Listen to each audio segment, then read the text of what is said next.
Interac cuts union members' pay following settlement. Interac has cut the pay of 4 Tozen Union members soon after reaching a partial settlement in their bad faith negotiation case at the Tokyo Labor Commission. The union believes these pay cuts are transparent retaliation for striking and for seeking redress in the Labor Commission. Last year, Phil, a union member working at Interac North, was moved to a new placement for the 2023-2024 school year with a different Board of Education. His working hours were increased and his pay also increased by 9,000 yen a month. But after Phil signed his new contract, management contacted him claiming it listed an incorrect salary. Phil met with 2 managers from Interac North at a local Gusto, where they explained he had been given a contract that listed the pay for the previous teacher. They asked Phil to sign a new contract with the correct salary, 9,000 yen a month less. Phil stated that he had signed on the basis of increased pay for increased hours and he didn't feel comfortable signing a contract with lower pay. The managers pressured him to sign the new contract there and then. One of them went so far as to threaten Phil couldn't leave until he signed the new contract.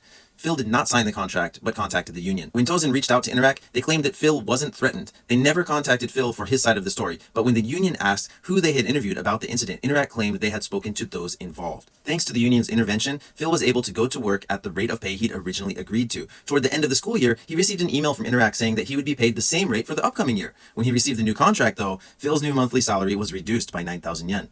Tozen is confident that the Labor Commission will see this as illegal treatment of a union member. Matt, a member at Interac Kansai Tokai, has had his pay cut by 124,214 yen. Matt had worked at the same school in Wakayama for 7 years, yet after 6 months of participating in strikes, he was reassigned to work from home, making teaching materials for other ALTs. When he received his addendum for the 2024-2025 school year, he was shocked to see that his working period had been significantly reduced. Interac added a total of 11 days to Matt's unpaid spring vacation, resulting in a 124,214 yen annual reduction in salary.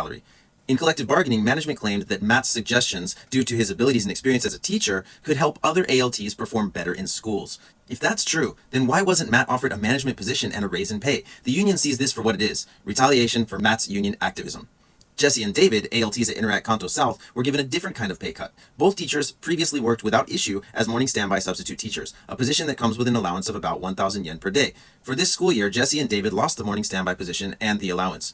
Instead, they were given 3 days a week as standard substitute teachers and 2 days a week making training materials for ALTs, curtailing their ability to strike effectively. In collective bargaining, the union was told that there were 5 morning standby teachers at the end of the 2023-24 school year and only 3 now, meaning the union members were cut from the roster. Suspicious? We'll have to see what the Labor Commission thinks.